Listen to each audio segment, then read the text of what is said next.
My name is Serena Calloway.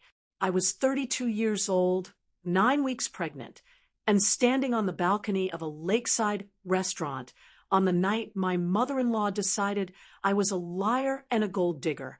For an entire week, I had practiced 3 simple words in my head. We have news.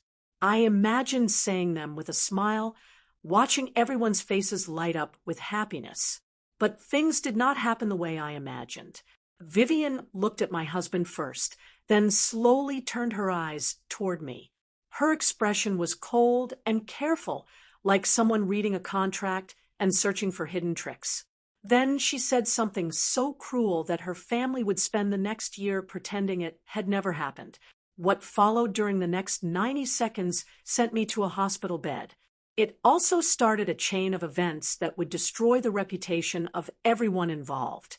Before I tell you what happened that night, you need to understand who I really was. The Ashworth family created a version of me that existed only in their minds. The real Serena was very different. I worked as a surgical ward nurse and had been doing the job for 11 years. Most of those years were spent working difficult overnight shifts. I had comforted frightened patients before surgery, held the hands of people who woke up with no family beside them, and stood quietly beside beds where patients never woke up at all. Nursing taught me to pay attention to details. It taught me that facts matter. Because of that, I wrote everything down: times, dates, medications, conversations, anything important. My notes were so detailed that some of the younger doctors joked that I could become a lawyer if I wanted. To me, keeping records wasn't strange. It was simply part of being responsible. At the age of 31, I bought my own apartment. It wasn't luxurious, but it was mine. It had 2 bedrooms, a view of a small courtyard, and an old boiler that seemed to break down every winter. I paid for it myself through years of hard work, careful budgeting, and choosing practical decisions over expensive pleasures. Nobody helped me buy it. Nobody handed me anything. I met Daniel Ashworth at a fundraiser for a children's hospital ward. I had almost skipped the event because my feet hurt and I was tired after work. Looking back, I'm glad I went. Daniel was kind and thoughtful. He remembered small details, checked that I got home safely, and listened when I spoke. 6 months after a dinner date, he could still remember what I had ordered.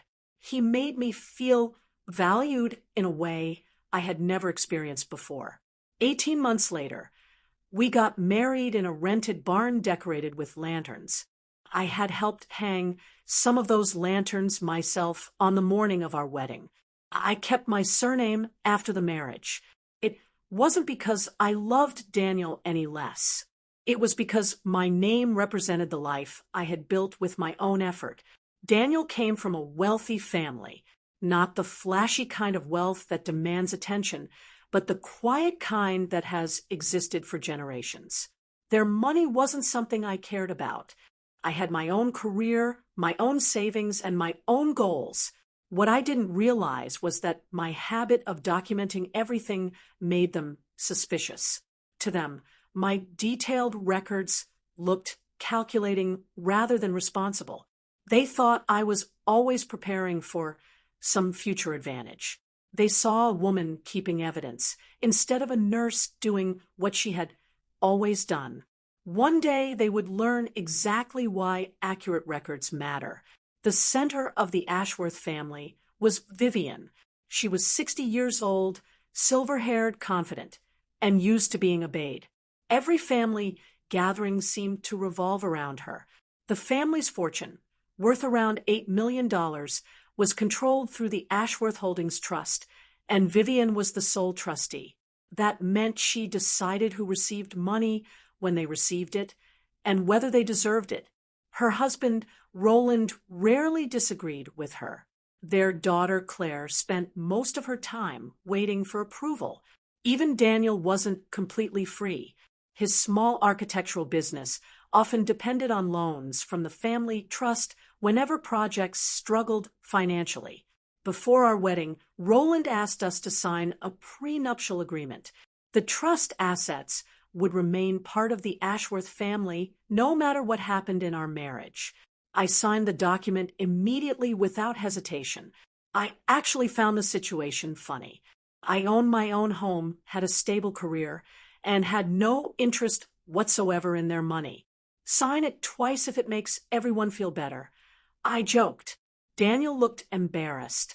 Vivienne looked satisfied, as though I had confirmed something she had secretly suspected all along. I filed my copy of the agreement alongside my nursing license and apartment documents. 3 pieces of paper. 3 proofs of a life I had built on my own. Then everything changed.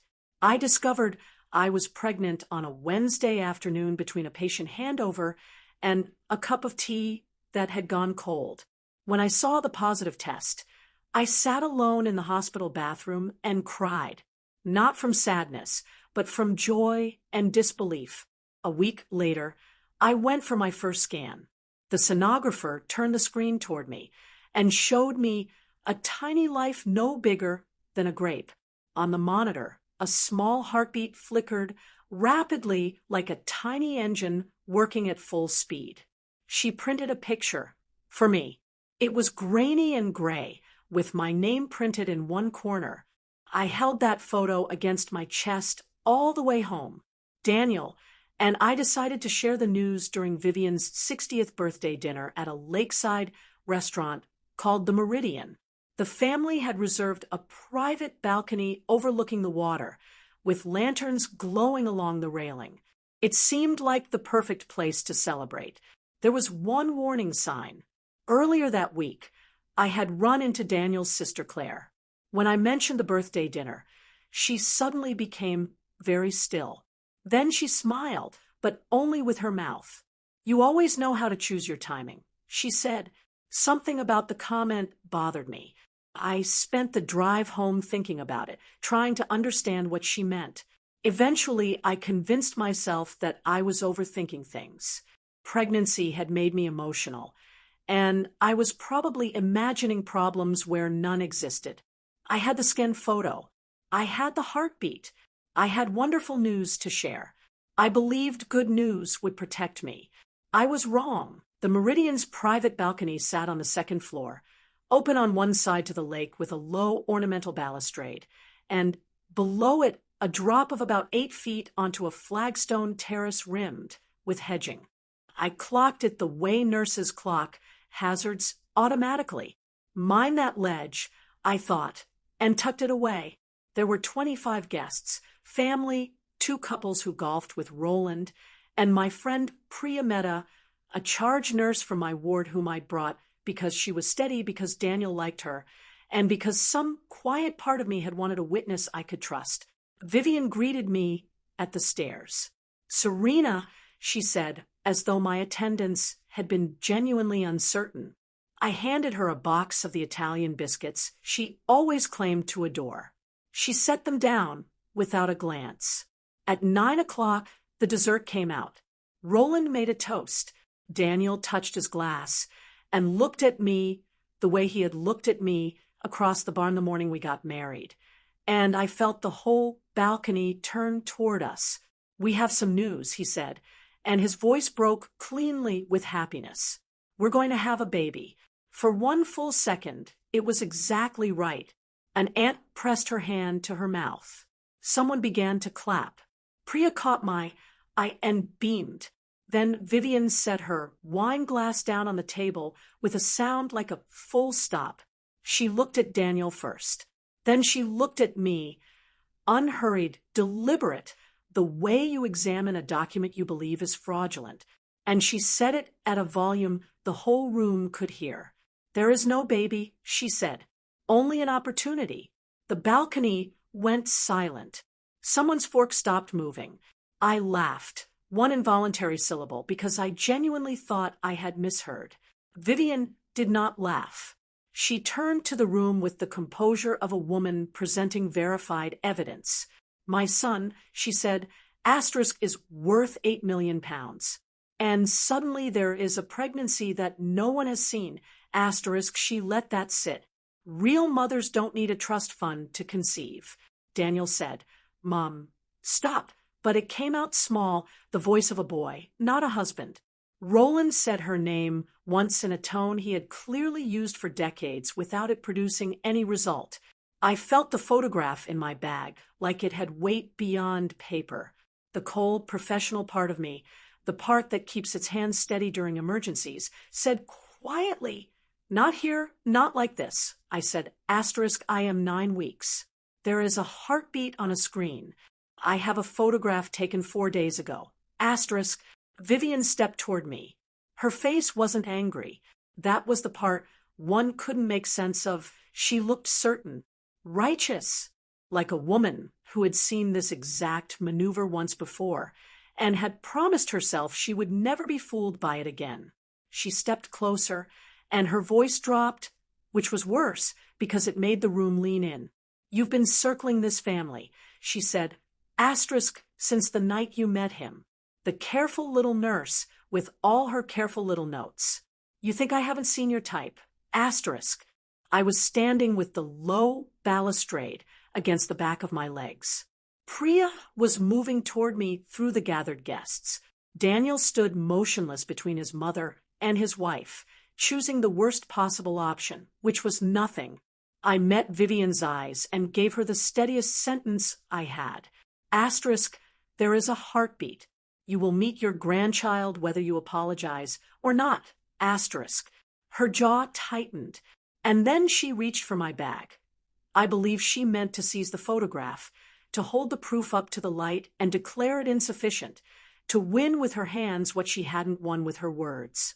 But she shoved instead, both palms hard into my shoulders. The balustrade caught me behind the knees. The lanterns tilted. I heard Priya scream my name from somewhere very far away, and then the water and the lights and the stone terrace 8 feet below all changed places at once. I did not fall into the lake. I want to say that clearly because the family later tried to make the distance into the entire story. I went over the ornamental rail and down onto the flagstone terrace, 8 feet onto the low hedging and the stone border of a decorative planter. 8 feet is enough. I landed on my left side. I heard my wrist snap before I felt it. My ribs met the stone edging, and the air left me completely, and for a long moment I could not pull any back in. Above me the balcony erupted. Voices, a chair scraping, someone shouting to call an ambulance. And the only thought in my head, the only one that mattered, was the photograph, the heartbeat, the grape-sized life I was carrying. Priya came down the service stairs at a run and dropped beside me and went straight into charge nurse voice, flat, calm, total. Asterisk talked to me. Where is the pain? Asterisk, she had 2 fingers on my pulse and her eyes on my stomach. I got 1 sentence out before the sirens reached us. Get the photograph. I told her. Inside zip pocket. She didn't ask why. She reached into my bag and held that small gray square in front of my face, smudged now with dirt from the hedge. Still here? She said. Asterisk, both of you. Hold on. Asterisk.